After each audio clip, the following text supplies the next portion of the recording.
sophomore in college, and I had a simple flip phone. It did nothing but call. And I had this phone, it was a track phone, prepaid cellular minutes, because my parents thought that by having it, 911 could be called at any time. Right? That's why we had cell phones.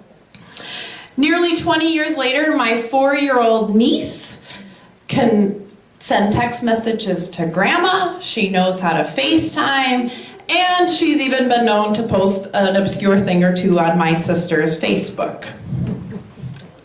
It's no secret that millennials are dependent on technology, a true paradox as our relationships and faith seem to be faltering.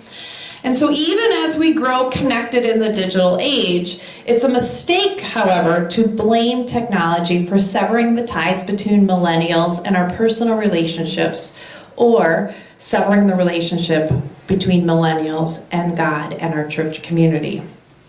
Because in fact, these technological tools, these electronic tools, these mini computers that we hold in our hands and carry in our pockets represent opportunities for our church to integrate with this generation in unprecedented ways. Sunday bulletins are no longer the only way for religious leaders to reach parishioners. For example, within a few moments, a simple Facebook page can reach more users faster than a church coordinator or church secretary can type a single paragraph. And since nearly every person in his or her 20s and 30s carries a cell phone, a group of texts are an easy and affordable way to invite young adults either to an adoration or to a social event such as soup and salad on Wednesday night. Many religious leaders are already adapting to these popular forms of communication. Only months after he was named Pope, Pope Francis tweets as Pontifex to an audience of 10 million followers all around the world.